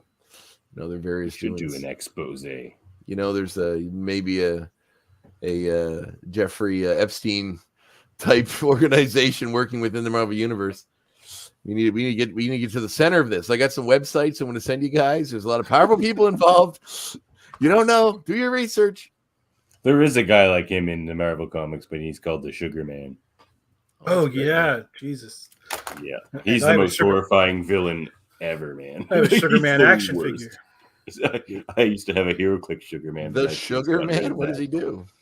You don't. Man, Andre, how much X-Men have you read? Not very much. No, I haven't. Oh, crazy! It's like he's the last guy you would want to have a ginormous tongue and extra arms and hands. Yeah, he's like an enormous head with horns, and he has 4 arms and tiny little legs. And a giant slithery prehensile tongue. And then he has like a billion different superpowers. Like he can grow and shrink and shapeshift. And... So what is he, an alien? No, he's a mutant. But and a pedophile. Yeah.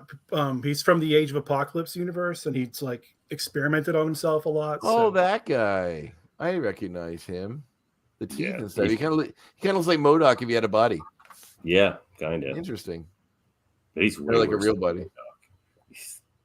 Very disturbing. Okay. Yeah, and the 90s was the 90s, early 2000s, pretty fucked up time for comics. Hey, boys, what do you think? Yeah, it sure was. Let's bring in a weird sex pedophile guy and make him a major villain. The giant tongue. It was only implied. Okay. And it's a future timeline. Oh, okay. None of that matters then. Pretty heavily implied. Mm-hmm. But yes, only implied. Was that 10? I think so. Nope. Was it? Yeah. No, it was 9. Well, unless Sugar Man counted as 1. I think Sugar Man counts. Yeah, Sugar. Get some good Sugar Man insight. All right, that's the end of that segment. Then, what time are we at here? We're getting late on the thing, so it's we had to kill 20 minutes here, waiting for Andre. Oh, okay. Was I late? I haven't been reminded about it every 10 minutes. We never skip this segment. Hey, check this out. Okay, check this out. It's our comic reminiscences and recommendations. Well, I'll just say the obvious. Go read the Dark Phoenix saga, because, see how it compares. Oh, is that what this is based on? Yeah, it's based on this comic here by Chris Claremont and John Byrne and Terry Austin. The dream team, really, of X-Men. But, I'm going to point out different issues in it as we go along, because they do really play off of it quite a bit. Like, this is an issue in the actual one. It's the Dazzler instead of Dazzled. And it's the same sort of thing, but it's Jean and Nightcrawler and Cyclops that go to the club. And then they get attacked by, like, Hellfire robots. But, that. But also, because it's Halloween, I don't know if this has been mentioned before on our show, but it's Halloweenish season. Go check out Marvel Zombies as well. There's also going to be a 4-episode Marvel Zombies series coming to Disney Plus, and apparently it's going to be R-rated. So interesting. When does that do out? Next year probably. Yeah, that'd be interesting. So, but they've already kind of did that, didn't they, in the What If series? They did one Zombies episode. Yeah, I don't know if they'll put it in the same zombie universe or not, because that one was quite a bit different than the one in the comics. I suspect they'll do it more like the comics, so they can actually have them talk, and they're not all just like mindless zombies. Interesting. I did order the crazy huge zombie side version of the Marvel HeroClix set from their Kickstarter. Looks fucking awesome. Oh, yeah. It's crazy. It comes with a ridiculous amount of figures. You get a zombie apocalypse or a zombie Galactus too. Yeah, zombie Galactus. I never had any of those HeroClix. They were a bit in the time I was out of the game. Yeah, those would get pretty ridiculous. But this is for Zombie Side, the board game. It's all the yeah. It's just themed for Marvel Zombies. It's a really fun. What's your recommendation or reminiscence, Andre? Well, it is Halloween. So, did I recommend last week the Submariner series, The Depths? No, you mentioned it. Yeah, well, it's definitely go read that. It wasn't your recommendation. Peter Milligan's comic, The Depths, which is like in the 50s, a guy trying to prove that Atlantis exists, and it's all in a submarine, but it's done like a really dark kind of horror movie in which he encounters Namor. Essentially, have you heard this, Dave? I feel like it'd be up your alley. No, really, it's very, very good. Check it out. The Peter Milligan wrote it. The Submariner, The Depths, it's called. It's very good. But maybe you did recommend that actually. I remember. I think I may have. So I'm going to go on to this stuff, which is I've been kind of, just because it's Halloween, I've been going through the works of my good friend Richard Corbin and looking at some of his horror books, like Bigfoot, which is very interesting, and I feel like would make for a really good Bigfoot movie. This is written by Rob. Classic Bigfoot image. Yeah, it's written by Steve Niles and Rob Zombie, done with the art by Richard Corbin, which is really cool. But he's done a bunch of Edgar Allan Poe adaptations. There's the House in the Borderland, Haunt of Horror, all Marvel stuff from Max. Haunt of Horror again. Do I have 2 copies of this? Shit. Yeah, and a bunch of like the Mask of the Red Death and a bunch of the Poe adaptations, the Raven and whatnot. But read some Richard Corbin stuff, and I think I have 2 copies of this one. So if you want to buy one, drop me a line. Is that the same book? Actually, one only has Haunt of Horror H.P. Lovecraft 1-3, and one has Haunt of Horror Edgar Allan Poe 1-3 and Haunt of Horror Lovecraft 1-3. So this is the one I'm keeping. Well, I take donations. This one is hardcover, so it's pretty cool. But yeah, Richard Corbin has some really cool art and style. Most notably, mainstream fans may know him from his work on Banner and was it Cable? He did the Cable series back in like the early 2000s. Yes, he did. And Hellboy and stuff as well. So yeah. Oh yeah, he did like the Crooked Man. Yep. That was fucked up. Check out his stuff. Dave's still traumatized. Scary stuff.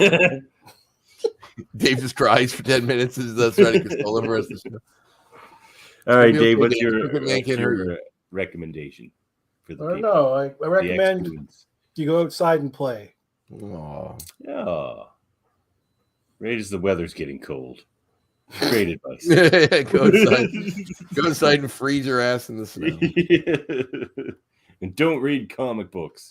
That's right. You can read a comic book outside while playing. Yeah. True. Not at night, which it is now. But that's fine. It's got to be daytime somewhere for an ex-goon. And I did pick up some dollar store comics today. Oh, you did. I knew you were running around dollar stores. No, you were late for dollar store comics. I did it on my lunch break at work. It was before I went to Halifax. I didn't do anything like that. Oh, those were true dollar store finds. Where they? They had this Avengers: The Big Three. What's that story? It collects the other various Avengers comics. Avengers from 176. 150, 151, 215, 216, and 224. It also has the Avengers, the Terminatrix objective 1-4 from 1998.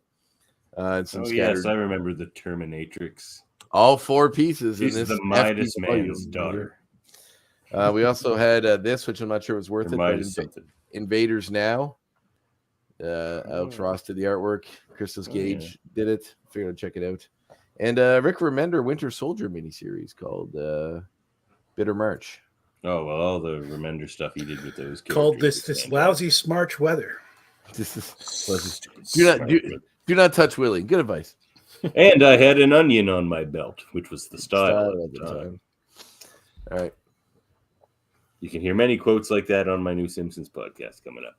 Called KBBBL Podcast, the Extra B. Devin, how do you have the time to be in so many podcasts?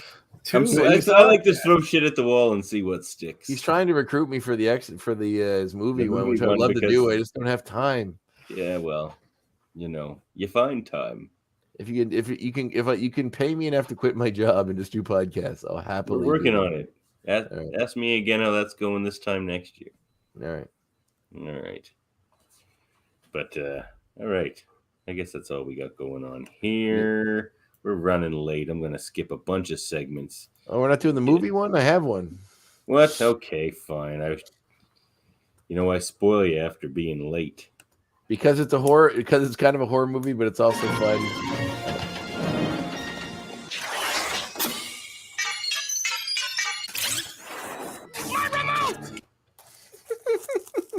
That mojo language every time. Because it's kind of a horror movie, but it's also fun, and because Dave and I used to quote it all the time back in the day, I thought, why not suggest the Mel Brooks classic, Dracula Dead and Loving It? We didn't quote that all the time. You should have heard us. It's day in, day out, quoting Dracula Dead and Loving It. There's nothing wrong with Dead and Loving It. I've only seen it twice. It couldn't have been me. It totally was you, because we'd always make fun of the scene where he would put the stake in and all the blood would cover them, and then he'd be like, then the Van Helsing would be like, she's not quite dead. And he's dead enough. Yeah, and then the blood would go over again, and then he's like, still not quite dead, and then do it again, and they all get soaked, and he's like, still not, and he's like, she's dead enough. Steven Weber was playing Jonathan Harker in this, and yeah, it's fun. It's a fun movie. I mean, it's goofy. It's certainly not one of the, I'd say, the upper tier Mel Brooks movies, but Leslie Nielsen gets me every time. So yeah, he's great. I'm a huge fan, so I miss him dearly. Mm-hmm. Canadian legend. That's right. So go out there. What were you doing? Playing with matches? I might as well throw this in then. Since it's Halloween season, go play some Castlevanias. 8-bit, 16-bit. Ooh, do it up. Castlevania. They're hard. They're hard games, but they look really good. The music's really good. Yeah. Castlevania 1, 2, 3. You know, there's Simon's Quest. There's Castlevania 4, I think, for maybe Super Nintendo. And watch the show on Netflix. It's really good. But yeah, that was good. Yeah. Written by Warren Ellis. Was it? It was. Well, the first 3 seasons. I don't think he wrote the 4th one. He was in creative jail for he got canceled. Well, sort of. I mean, I don't think the story is as bad as some others, but it's still not great. You must believe me. I'm not going mad.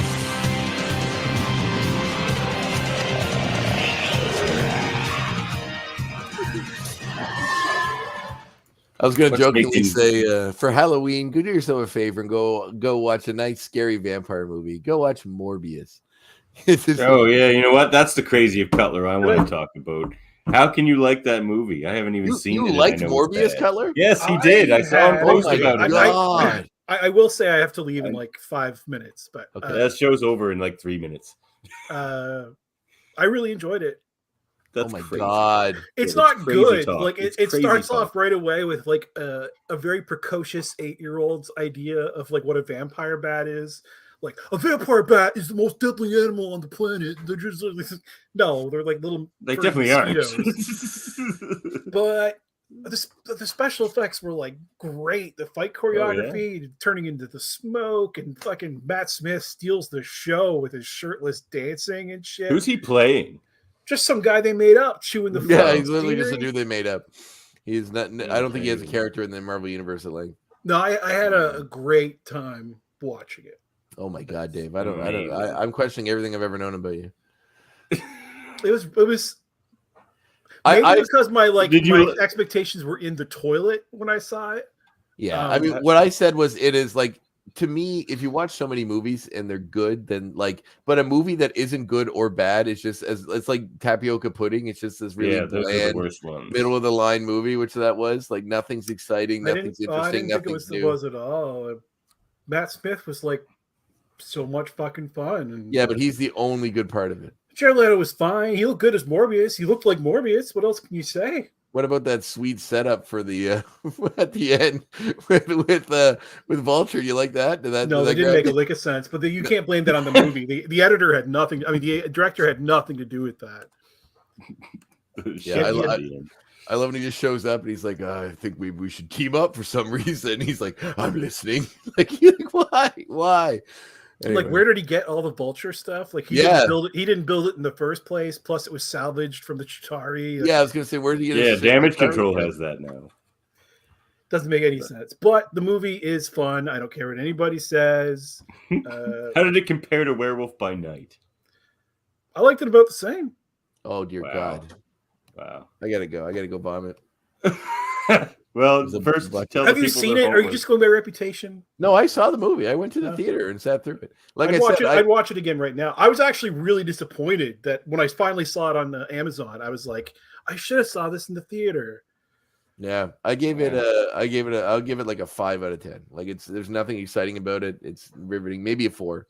It just is like, it's just, I don't know. It's so much fun. It's funny and like stuff doesn't make sense. Like he sees the your reasons for liking things and disliking things are so arbitrary. I don't no. like. When it makes like so little sense that it's like funny to even think about. Like yeah, but you don't like it for the right reason. You like this is bad. He sees somebody try to pay for something with a 20 that turns out to be phony. So he decides to follow this guy because, of course, he's got the ends with the fucking the bad people. What's the word? Counterfeiting ring. And then he goes down to he chases them out of their counterfeiting ring, and he uses it as a genetics lab. Yeah, when they would have nothing there but scanners and printers. Like what the fuck? Funny movie. It's good stuff. That's terrible. It's good stuff. Oh, good. Well, there you go. There you have it. Marvel artist David Cutler fully endorses the movie of Morbius and the Sony Cinematic Universe. There you have it. David Cutler goes on record to say Morbius is the best movie ever made. You've heard it here, folks. It was We're gonna get a lot of favorite superhero movie of the year. Well, that can't be. What else was there? Doctor Strange was pretty good. I love Doctor Strange. Definitely more than that. Was Spider-Man this year? Yeah. Yes. I love that. That was fun. Yep. All right. Dave has a complicated relationship with Spider-Man movies. I hate Tom Holland. Well. He's the best Spider-Man. Dave went all in on Tobey Maguire and he hasn't recovered. He's the best Iron Boy. I'll give you that. He's the best Iron Boy I've ever seen. He's a good Iron Boy. Dave, as someone who also loves Namor as much as me, what are your feelings about the new Black Panther movie? Oh, I'm so excited. Me too. He looks awesome. I'm very pumped. Just seeing him float around in his little wings. I'm so happy. That's awesome. All right, we should let Dave go. Let's wrap it up. Yeah, right. All right, thanks for having me, guys. I got to run by. Yeah. Bye, Dave. Thanks for joining us, buddy. And thank you, general listener, for joining us for another rip-roaring episode of the show. Do we want to give them homework? All I need now is for you to contact your students, Professor.